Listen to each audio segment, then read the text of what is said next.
Allahu Akbar,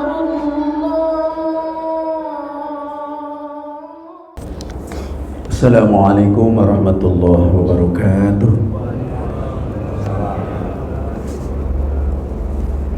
A'udzu billahi as-sami'il 'alim minasy syaithanir rajim.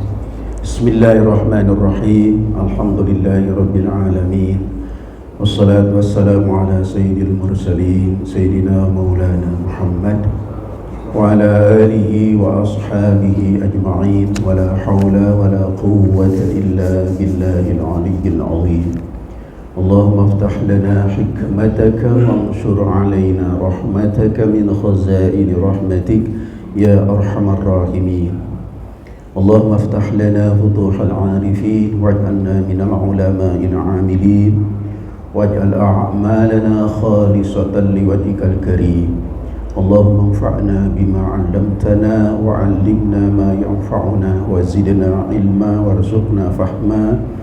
Alhamdulillahi ala kulli hal wa na'udzu billahi min hali ahli an-nar. Wa sallallahu ala sayyidina Muhammad wa ala alihi wa ashabihi ajma'in walhamdulillahi rabbil alamin.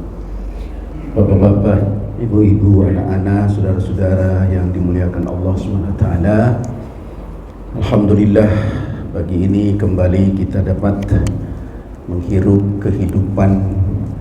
Semoga dalam kehidupan ini kita dapat mengisinya dengan takwa pada Allah SWT. Amin ya rabbal alamin. Saudara-saudara yang saya muliakan, tema akidah akhlak pada pagi ini masih meneruskan perbincangan kita berkaitan dengan akidah, tentu saja berkaitan akidah dan juga berbuah akhlak.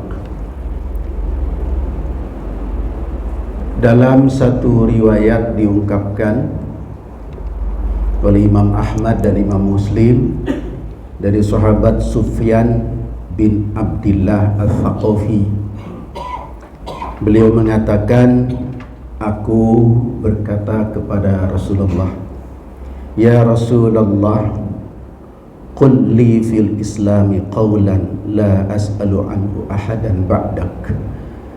Ya Rasulullah, berbicaralah kepadaku tentang Islam dengan satu pembicaraan yang aku tidak perlu bertanya lagi kepada yang lain setelah aku berbicara kepada Tuhan. Qala, maka Rasul menjawab, qul amantu billah thumma istaqim. Ucapkan olehmu kalimat amantu billah, lalu kamu istiqamah. InsyaAllah hadis ini populer, Bapak Ibu sudah sering mendengar nasihat itu. Tapi pagi ini kita fokus atau kita kembangkan dalam penghayatan, pendalaman kita tentang akidah dan akhlak. Katakan olehmu, aku beriman kepada Allah. Nah, itu akidah. Tsumma istaqim, lalu kamu istiqomah. Istiqomah sering dimasukkan ke dalam bab akhlak. Tetapi muatan istiqomah itu di dalamnya juga ada syariah. Karena orang disebut istiqomah jika dia taat dan terus-menerus taat. Sementara ketaatan juga menyangkut kewajiban-kewajiban kita kepada Allah, kewajiban-kewajiban kita terhadap makhluk-makhluk Allah, bahkan kewajiban terhadap diri sendiri. Itu adalah syariah. Jadi selalu saja kami di sini berbicara betapa menyatunya akidah, syariah dan akhlak itu dalam kehidupan seorang yang beragama Islam. Bapak Ibu yang terhormat, katakan olehmu, aku beriman kepada Allah. Nah, itulah yang panjang lebar kemarin kita bahas dan masih kita bahas, bagaimana cara mengimani Allah itu. Para ulama-ulama akidah, ulama-ulama tauhid merinci supaya keimanan kita benar. Sebab jika keimanan tidak benar kepada Allah, maka akan berakibat menjadi tidak benar juga dalam beragama kita. Maka karya para ulama yang dengan segala kesungguhannya merumuskan sifat-sifat Allah yang kemarin kami sudah bahas sebagian, itulah pedoman kita bagi orang awam supaya bersih akidah kita kepada Allah. Yang kesimpulannya, muttasifun bijamil kamalat allati la yahsiha illallah. Allah memiliki sifat-sifat kesempurnaan yang tidak bisa kita jangkau kemahasempurnaannya kecuali Allah sendiri. Lalu munazzahun an jami'in naqais allati la yasya illahu. Allah bersih dari sifat-sifat berkekurangan, dan ini pun Allah Maha tahu tentang kesempurnaan itu. Bapak Ibu hormat, kita rinci, kita sebutkan satu persatu sifat Allah itu yang sebagiannya sudah kita jelaskan yang lalu. Wujud qidam baqa mukhalafatu lil hawadithi qiyamuhu binafsihi wahdaniyat qudrat iradat ilmu hayat sama' basar kalam qadiran muridan aliman hayyan sami'an basiran mutakalliman. Soal wujud sudah kami bahas di awal materi, di awal pengajian yang kami isi di sini sejak awal. Lalu masuk ke 5 sifat salbiyah. Qidam, baqa, mukhalafatuhu lil hawadith, qiyamuhu binafsih, wahdaniyat. 5 sifat itu disebut sifat salbiyah, yaitu sifat untuk menafikan ke sifat-sifat kelemahan yang tidak mungkin ada pada Allah. 5 sifat salbiyah ini kalau tuan-tuan nyonya-nyonya cermati, ternyata porosnya ada di sifat yang keempat, mukhalafatul lil hawadith. Porosnya ada di mukhalafatul hawadith. Banyak ayat Quran mengatakan itu. Yang paling populer dan sering dikutip, laisa kamitslihi syai'un. Tidak ada apapun yang menyerupai Allah Subhanahu wa ta'ala. Maka sifat yang kedua, qidam, artinya wujud sejak awal. Lantaran kalau tidak sejak awal atau tidak ada awalnya, maka sama dengan makhluk.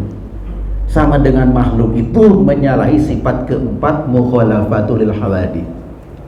Sifat yang ketiga, baqa.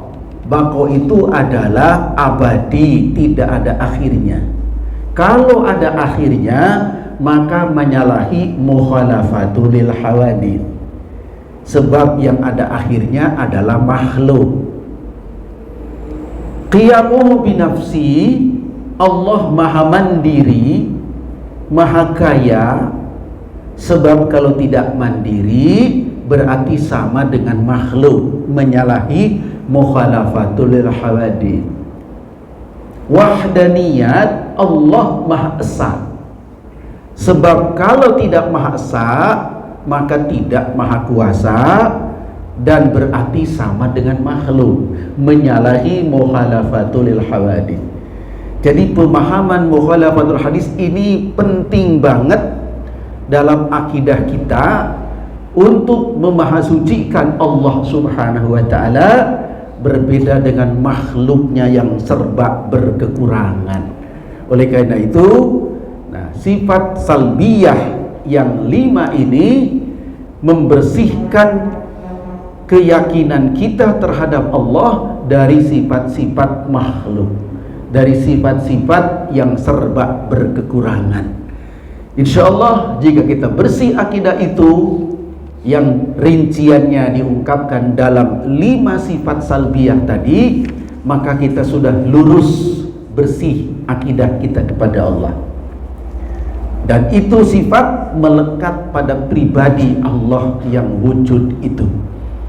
Selanjutnya, tuan-tuan yang terhormat, berkaitan dengan hubungan Allah dengan makhluknya, maka Allah memiliki sifat ma'ani.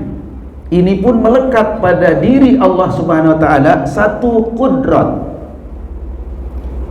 Jadi Allah Maha Kuasa. Dalam hal apa Maha Kuasa? Dalam berbagai hal, termasuk dalam menciptakan makhluknya, merawat makhluknya, dan seterusnya. Maka itu membuktikan Allah Maha Kuasa dan tidak bisa dibatasi kemahakuasaannya Allah. Apa yang terjadi di alam ini semua dalam kekuasaan Allah Subhanahu wa taala. Mewujudkan makhluk kekuasaan Allah. Mungkin Tuhan sempat terlintas dalam hati, kok tidak ada ya sifat Allah Al-Khaliq itu? Allah Maha Pencipta di sifat ke-20.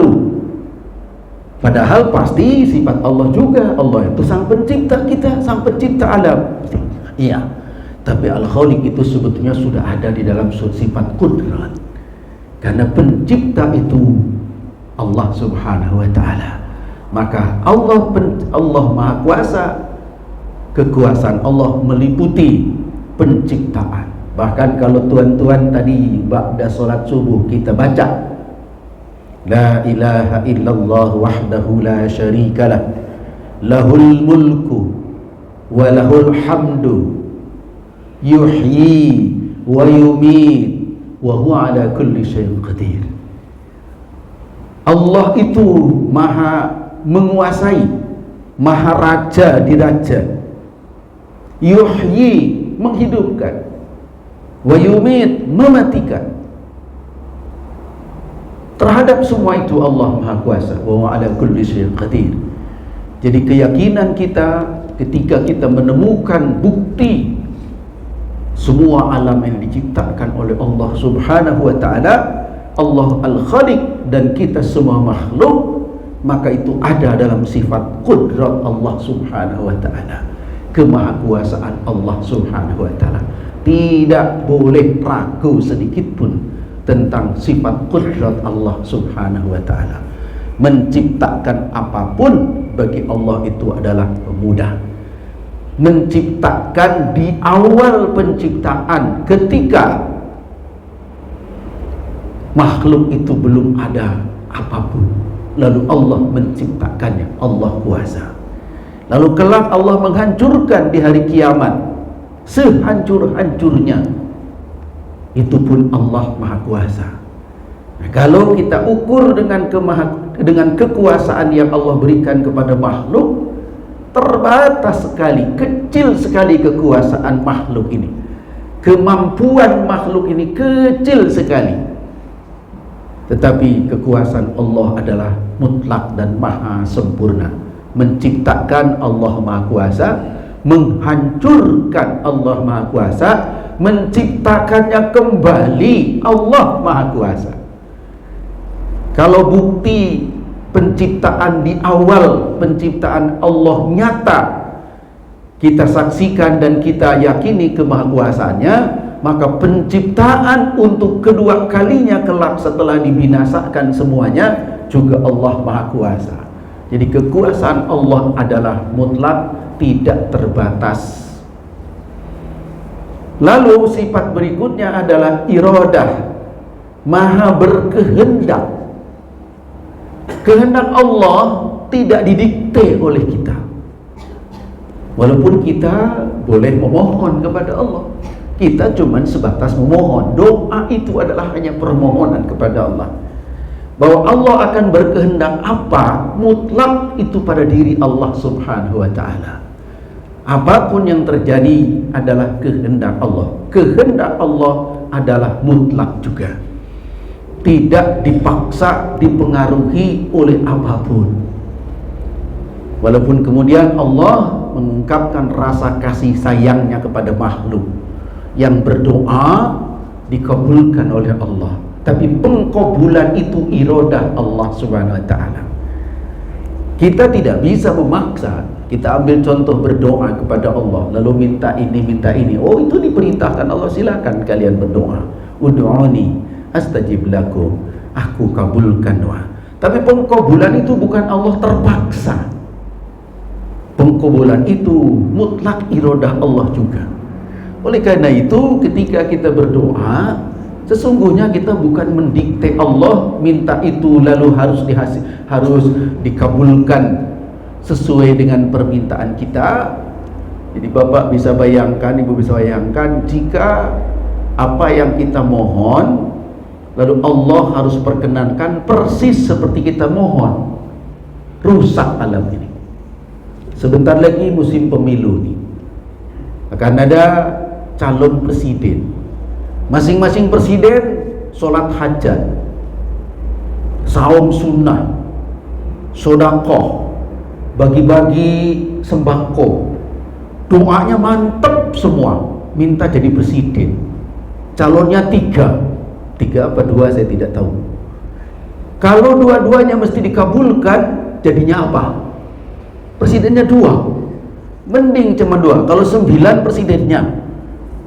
Jadi doa itu bukan mendikte Allah, sehingga apapun yang kita mohon ingin dikabulkan persis seperti yang kita mohonkan. Rusak kalau begitu. Ya, maka Allah punya kehendak mutlak. Siapa yang akan jadi itu kehendak Allah, iradah Allah. Lalu Allah bersifat ilmu. Wah, ini hubungan antara Allah yang nyata terhadap makhluknya. Oh, Allah Maha mengetahui yang nampak, yang tersembunyi, yang zahir, yang batin, semuanya Allah ketahui. Yang sudah terjadi, yang sedang terjadi, yang akan terjadi di alam zahir, di alam gaib, dunia akhirat, ada dalam ilmu Allah Subhanahu wa taala. Lagi-lagi ini keilmuan Allah berbeda dengan keilmuan manusia yang cetek, yang terbatas. Ma utitu minal ilmi illa qalila. Kalian itu sedikit dapat ilmu dari Allah. Tapi alhamdulillah, walaupun sedikit cukup untuk kita beriman kepada Allah. Fa'lam annahu la ilaha illallah. Cukup untuk bekal menuju surga Allah. Ilmu yang sedikit yang Allah berikan kepada kita, asal digunakan benar-benar. Tapi Allah keilmuannya tidak terukur, maha mutlak, maha mengetahui Allah. Sampai di sini kita akan merasakan pengaruh besar dari maha mengetahuinya Allah. Allah mengetahui apa yang di dalam hati, ma fis sudur, maha mengetahui. Nah, apa dampak akhlak dari keyakinan bahwa Allah maha mengetahui? Insya Allah Tuhan terhormat, ketika kita mengimani Allah maha mengetahui, maka saat itu kita hidup berhati-hati, mengisi kehidupan berhati-hati, tapi tidak, sebab tidak lepas dari pengawasan Allah Subhanahu wa taala. Allah maha mengetahui. Dilanjutkan, Allah maha mendengar. Dilanjutkan, Allah maha melihat. Mengetahui, mendengar, melihat cukup buat kita, tidak boleh main-main. Sebab Allah maha tahu, Allah maha mendengar, Allah maha melihat. Maha mendengar setiap apa yang diucapkan oleh siapapun, walaupun bisik-bisik. Kita bisik-bisik, Allah mendengar juga. Maka cukup menarik apa yang disampaikan oleh para guru kita. Tuan-tuan berbisik-bisik ketika Tuan sujud, Subhana rabbiyal a'la. Mungkin ditambah Allahumma gfirli barangkali. Anda cuma bisik-bisik, tapi itu didengar oleh Allah. Ketika tuan-tuan ruku, subhana rabbiyal azim, subhana rabbiyal azim wa bihamdi, subhanakallahumma rabbana bihamdika, Allahumma firli. Tuan bisik-bisik, tapi Allah dengar itu.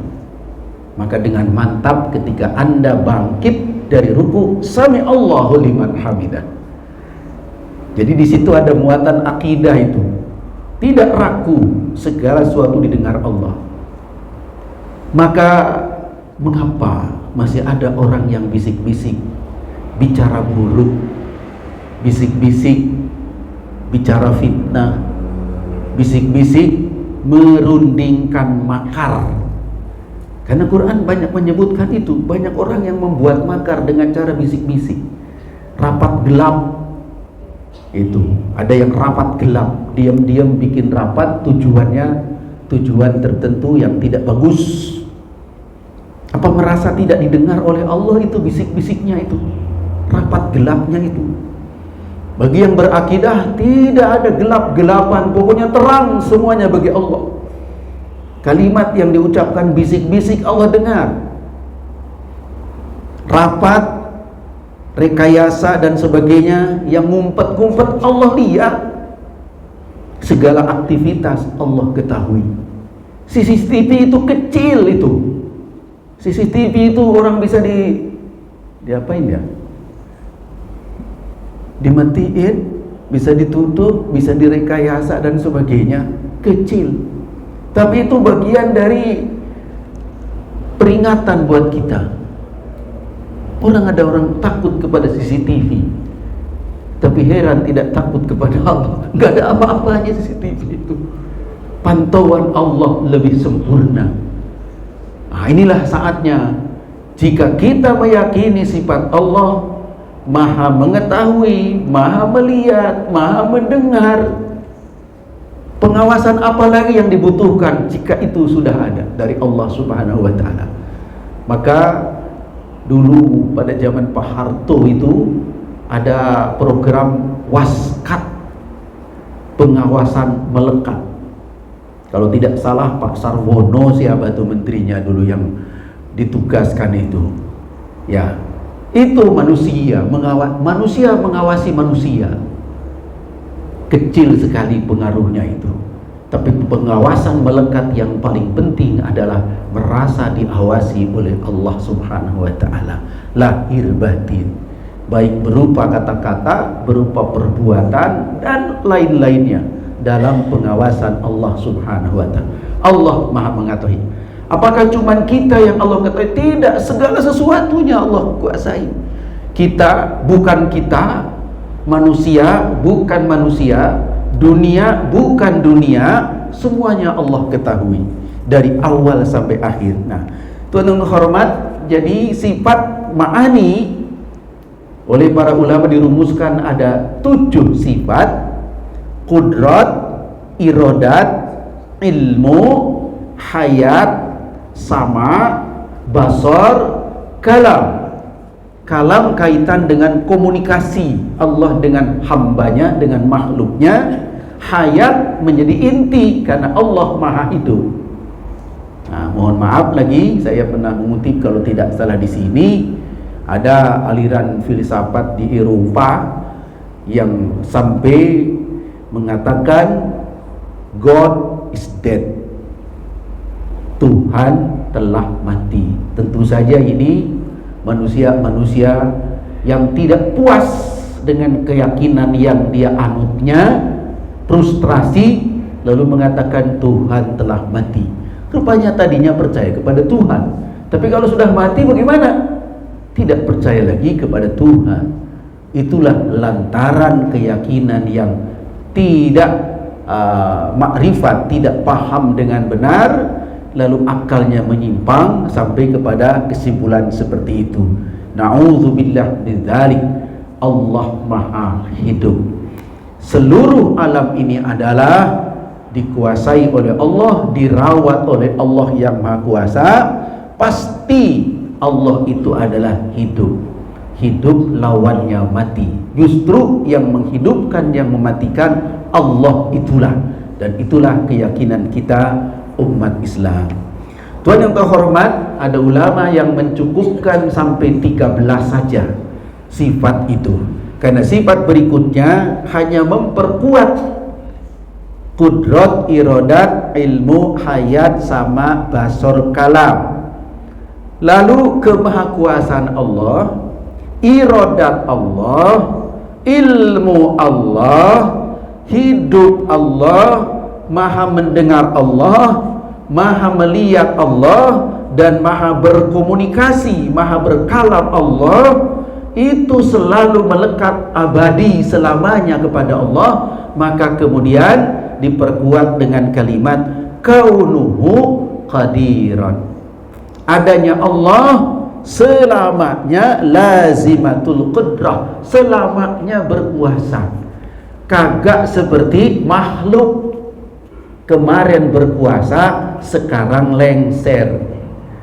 Ya, jadi Allah abadi di dalam kemahakuasaannya. Muridan, Allah maha berkehendak, selamanya melekat pada diri Allah kemahairodatan Allah. Demikian juga kemahatauan Allah, tidak sekejap pun Allah tidak tahu. Seperti kita kemarin tahu, kok sekarang lupa, sekarang tidak tahu. Makhluk, Allah melekat sifat ilmunya kaunuhu aliman. Allah selamanya hidup, tidak ada kematian bagi Allah. Kaunuhu hayyan, Allah mendengar dan tetap melekat sifat mendengar kepada Allah. Bukan kemarin mendengar sekarang tidak. Mendengar apapun, makhluk mendengar, tapi sungguh kecil sekali kemampuan mendengarnya. Bahkan ada yang mengukur pakai frekuensi antara sekian sampai sekian, saya lupa itu. Kalau di bawah itu tidak terdengar, di atas itu peka telinga kita. Ada batasan itu, apa namanya, frekuensi apa, amplitudo itu. Itu ada pembatasan. Bagi Allah tidak, karena memang tidak membutuhkan itu. Bahkan sebagian ulama, kita juga akan mengalami pembatasan tertentu, lalu pembatasan itu bisa diubah oleh Allah Subhanahu wa ta'ala. Contoh, kita di dunia alhamdulillah diberi Allah kemampuan indera mendengar. Tapi pendengaran kita di dunia ini terbatas sekali. Suatu hari Kangjeng Nabi, bukan suatu hari, 3 hari selepas perang Badar, Rasulullah nengok kuburan Abu Jahal dan kawan-kawan yang dikubur di satu lubang. 3 hari lewat sudah. Dan Rasul berbicara ke Abu Jahal dan yang lain. Abu Jahal, Utbah disebutin satu-satu. Apakah kalian sudah mendapatkan apa yang dijanjikan Allah kepada kalian? Rasul berbicara begitu kurang lebih kepada kuburan. Sayyidina Umar sempat terheran-heran, ya Rasulullah bicara apa sih? Kuburan diajak bicara. Sampai tidak tertahan mungkin rasa herannya, diucapkan, ya Rasulullah, Tuhan bicara kepada mereka, mereka sudah mati ya Rasulullah. Apa kata Kanjeng Nabi? Mereka lebih tajam pendengarannya darimu. Coba Tuhan diperenungkan. Ahli kubur itu pendengarannya lebih tajam darimu. Berarti tadi pembatas apa tadi? Frekuensi, amplitudo atau apa yang menentukan itu sebatas mana kita bisa mendengar. Batasan itu diperluas bagi ahli kubur. Kenapa? Karena yang dipakai mendengarnya bukan telinga yang ini. Gendang telinga di sini kemampuannya seperti itu. Tapi alat dengarnya ahli kubur bukan itu yang dipakai. Maka pendengarannya lebih luas. Kata Rasulullah, mereka lebih tajam pendengarannya daripada kalian. Mereka itu, kita ahli sunnah wal jamaah, akidah ahli sunnah wal jamaah itu kalau ketemu kuburan orang muslim, kita ucapkan salam, mereka mendengar. Bahkan salam itu kita sama-sama tahu, salam itu adalah ucapan seseorang yang mengucapkan salam, dan nanti akan dijawab oleh orang yang disalami dengan jawab salam. Maka ada salam, ada jawab salam. Berarti mereka mendengar dan menjawabnya juga ahli kubur. Itu sebagai ilustrasi bahwa kemampuan mendengar makhluk itu sungguh terbatas saat ini. Ada saatnya Allah perluas batasan itu, dan lebih dari itu Allah Maha Kuasa. Sementara Allah tidak terbatas kemampuan mendengarnya. Itu Allah sama. Demikian juga dalam melihat, kalau kita terbatas, kalau ada dinding tebal ya di baliknya tidak bisa kita lihat. Tapi Allah tidak bisa dibatasi oleh apapun. Demikian juga ketika Allah berkomunikasi dengan makhluknya. Wa kallamallahu Musa taklima. Allah Maha mendengar, Allah Maha berbicara dengan perkataan yang sebenar-benarnya perkataan. Salah satu di antaranya diabadikan tentang peristiwa itu di dalam Al-Quran. Wa kallamallahu Musa taklima. Allah berfirman, berkalam kepada Musa dengan sebenar-benarnya kalam. Saudara yang terhormat, mengimani itu dengan rincian sifat-sifat yang wajib, tidak boleh ada tersirat dalam hati memiliki sifat kebalikan dari sifat-sifat yang wajib itu, karena memang itu sifat yang mustahil. Insya Allah kita bersih dalam akidah. Lalu satu lagi sifat Allah, yaitu sifat jaiz. Artinya fi'lu kulli mumkinin autar, yaitu melakukan sesuatu bagi Allah itu boleh-boleh saja, tidak melakukan juga boleh-boleh saja.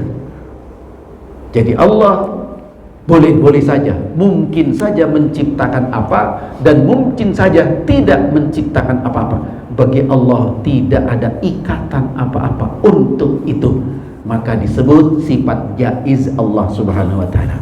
Saudara yang terhormat, dari keyakinan seperti kepada Allah, maka hadis pertama yang tadi saya baca, kata Rasulullah, kalau sudah iman mantap seperti itu, maka tsumastaqim, kamu istiqomah sebagai hasil dari keimanan itu. Nah, maka kemudian para ulama menerangkan istiqomah dalam hal ini ada 3 jenis. Yang pertama istiqomah bil lisan, istiqomah dalam ucapan. Terutama pokok ucapan terbaik adalah kalimat tauhid kepada Allah. Maka ulama mengatakan jadid imanaka billah dzikran biqalbik wa nutqan bilisanik. Ucapkan kalimat-kalimat tauhid itu dengan lisan dan dengan diyakini dengan hati. Itu mulai itu makna iman. Kemudian istiqomahnya adalah istiqomatu bil lisan al-mudawamatu ala kalimatis syahadah. Berarti selalu jangan jauh dari kalimat syahadah. Dengan kalimat syahadah kepada Allah Subhanahu wa ta'ala terus menerus, maka kita sudah punya modal untuk istiqomah. Ketika ditanya kenapa ada orang yang melakukan pelanggaran, ternyata jawabannya adalah ketika itu dia tidak ingat kepada Allah, ketika itu dia tidak beriman. Maka Rasul mengungkapkan la yazni zani hina yazni wa huwa mu'minun. Tidaklah berzina seorang yang berzina ketika berzina kalau dia waktu itu dia beriman. Wala yasriqu sariqu hina yasriq wa huwa mu'minun. Tidaklah mencuri seorang pencuri ketika dia mencuri dia beriman. Tidak mencuri kalau sedang beriman. Wala yasrabul khamra hina yasrabaha wa huwa mu'min. Tidak minum minuman keras seorang peminum itu kecuali ketika meminum dia sedang tidak beriman. Sudah terhormat, ini kaitan erat antara iman dan kelakuan. Jadi kalau ada koruptor itu berarti waktu dia neken. Kalau korupsi pakai teken, pakai apa ya? Tanda tangan atau apa? Kalau korupsi, ya dengan berbagai macam cara. Ketika itu dia tidak beriman kepada Allah. Na'udzubillah min dzalik. Yang zina, yang mencuri, apapun maksiat yang dia lakukan, ketika itu dia sedang tidak beriman. Na'udzubillah min dzalik. Jadi kalau begitu, orang yang melakukan maksiat itu bukan sekedar istighfar. Kalau begitu harus syahadat juga itu. Maka kalau Bapak perhatikan ini, kalau Bapak menyaksikan ada akad nikah pengantin, itu suka ada itu. Yang apa itu? Qulu jami'a, kata khotibnya itu. Ucapkan rame-rame. Lalu diucapkan apa? Istighfar dan syahadat.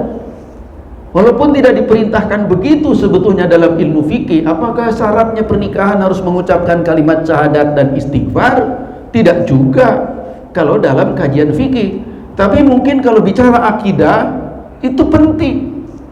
Sebab apa? Sebab jangan-jangan itu yang akad nikah, mungkin pengantinnya, mungkin saksinya, mungkin walinya dalam status murtad. Na'udzubillah min dzalik. Kan bisa saja tidak terasa ternyata akidahnya nyimpang, dia tidak betul, berarti dia dalam status murtad dan belum kembali kepada Islam. Maka orang murtad segera bersyahadat. Nah, istiqomah itu senantiasa menjiwai syahadat itu, ucapkan oleh lisan, mantapkan dalam hati. Jadi jangan kritik oleh kalian kalau ada orang yang terus-menerus berzikir kepada Allah dengan kalimat la ilaha illallah, la ilaha illallah, atau zikir yang lain, karena dia dalam merawat istiqomah itu. Karena Rasul suruh tsumastaqim. Jadi lisan ucapkan, istiqomah bil jinan al mudawa ala sidqil iradah. Juga selalu kita istiqomah dengan hati. Hati, di dalam hati tidak pernah terlintas sesuatu yang buruk, sesuatu yang dusta, sesuatu yang khianat, tidak pernah terlintas dalam hati. Itu orang yang istiqomah. Jangan ada terpikir sedikit pun untuk melakukan yang salah itu. Itu istiqomah hati. Yang ketiga, istiqomah bin nafsi al mudawamatu alal ibadah wa ta'at, senantiasa dalam taat melaksanakan ibadah kepada Allah. Jadi ada istiqomah lisan, istiqomah jinan, istiqomah hati, istiqomah seluruh diri kita kepada Allah Subhanahu wa taala. Nah, itulah yang diungkapkan dalam hadis Kangjeng Nabi, nasihat pendek tapi mencukupi. Qul amantu billah tsumastaqim. Ucapkan dengan mantap olehmu, aku beriman kepada Allah. Iman yang benar, sidqul iman, iman yang benar. Lalu istiqomah. Istiqomah itu istiqomah lisan, istiqomah hati, istiqomah seluruh diri kita kepada Allah Subhanahu wa taala. Cukup itu, Pak, selamat. Itulah nasihat Rasul singkat hadis yang tadi kita bacakan, kita ungkapkan di awal pengajian ini. Bapak Ibu hormat, mungkin itu yang bisa kami sampaikan, karena tidak terasa juga sudah muncul matahari ini, sudah surut juga ya. Mudah-mudahan ada manfaatnya apa yang kita pelajari itu, yaitu membersihkan sebersih-bersihnya akidah kita kepada Allah Subhanahu wa taala. Jangan ada pikiran-pikiran yang keliru tentang Allah. Maka selain syahadat, kita ini suka membersihkan tadi. Takut ada pikiran kagak beres. Dengan tasbih, tasbih itu membersihkan akidah kita. Khawatir ada daki-daki keimanan kita, bersihkan oleh tasbih. Sementara kalimat syahadatnya, kalimat tauhidnya itu memantapkan inti, sementara tasbih membersihkan daki-daki kita yang mungkin kurang bersih di dalam akidah kita. Bapak, Ibu, saudara-saudara, adik sekalian, itulah yang dapat kami sampaikan dalam tema tetap kita, yaitu kajian akidah dan akhlak. Jadi banyak petunjuk dalam Al-Quran, dalam sunnah Kangjeng Nabi, betapa eratnya hubungan akidah terhadap syariah dan akhlak. Mudah-mudahan kita dijaga oleh Allah Subhanahu wa taala sehingga akidah kita lurus, bersih, lalu amal ibadah kita baik dan akhlak kita mulia. Mudah-mudahan demikian. Terima kasih atas perhatiannya. Apa ada pertanyaan juga ini? Silakan, Mas. Waalaikumsalam warahmatullahi wabarakatuh. Ya. Katakan bahwa kita tidak boleh menyebut Allah, Pak. Kami berdoa secara global aja. Iya. Kita kekayaan baik itu beramal. Iya. Apakah bagus juga kalau didetail. Misalnya jika kami kemudahan kemudian ini itu didetailkan, bagusnya mana Pak? Diobat atau detail? Ya, baik. Tetap saja itu bukan mendikte Allah, karena Allah tuh maha iradat ya, maha kuasa, maha baik, maha iradat. Di atas dikte kita ini Allah maha bijaksana, maha baik. Ungkapan itu boleh Pak, boleh.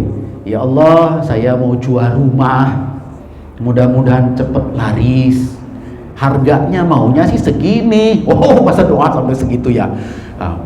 Misalnya boleh. Ya Allah, minta saya diberi umur panjang berapa 100 tahun misalnya untuk ibadah kepada Allah, tidak mengapa.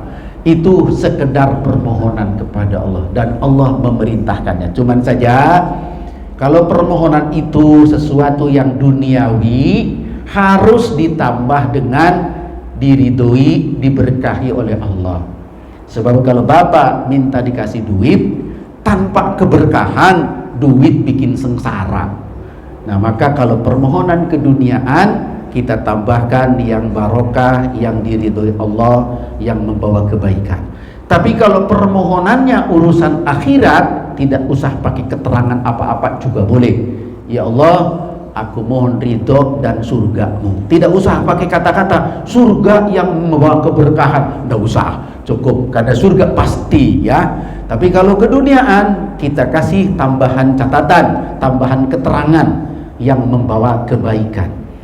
Minta istri, minta anak, minta kedudukan, minta jadi presiden, silahkan ya. Allah jadikan saya presiden tahun 2024, boleh. Pakai catatan, presiden yang membawa keberkahan dan ridhomu bagi diri saya dan bagi rakyat Indonesia. Begitu ya, saya kira begitu. Itu tidak disebut mendikte. Kalau kan mendikte, ya Allah saya minta ini, saya nggak mau kalau bukan itu. Weh, ini mah rewel gitu ya. Jadi Allah, karena mengabulkannya Allah itu bisa sesuai dengan iradat Allah itu Pak. Diuraikan Rasulullah, kalau kita memohon sesuatu kepada Allah, silahkan. Bagaimana cara Allah mengabulkan? Pertama, bisa persis, bisa Allah kuasa memberinya persis yang diminta. Kedua, bisa Allah ganti dengan yang lebih baik, karena Allah lebih tahu kamu kagak cocok ini, Allah kasih yang lebih baik, itu bisa. Atau Allah tunda saja, kamu nggak cocok dijadikan presiden di sini, nanti aja kalau sudah meninggal jadi presidennya. Allah mantap, oh rupanya lebih cocok nanti daripada sekarang. Apapun, jadi itu semua kehendak Allah. Manusia itu pengertiannya kecil. Justru kalau tadi pingin persis itu semuanya, tadi itu berantakan dunia ini kalau semua minta persis apa yang dimintakan. Karena manusia pada dasarnya itu pengetahuannya cetek. Allah sudah lebih tahu secara keseluruhan. Wallahu a'lam bishawab. Begitu kan ya. Makasih. Masih ada yang barangkali atau cukup ya? Cukup, terima kasih. Hadanallahu yakum ajma'in. Mudah-mudahan Allah senantiasa memberkahi kita semua. Allahumma salli wa sallim ala sayyidina Muhammad wa ala alihi wa ashabihi ajma'in. Allahumma aghnina bil ilmi wa zayyinna bil hilmi wa akrimna bit taqwa wa jamilna bil afiyah.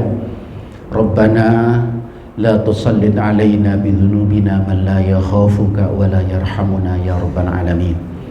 Allahumma inna nas'aluka minal khairi kulli ajilihi wa ajilihi ma alimna minhu wa ma lam na'lam wa na'udzubika minasy syarri kullihi ajilihi wa ajilihi ma alimna minhu wa ma lam na'lam. Rabbana atina fid dunya hasanah wa fil akhirati hasanah wa qina adzabannar.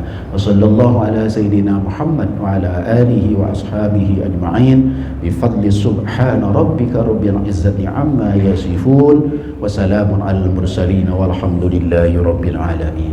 Wassalamu alaikum warahmatullahi wabarakatuh.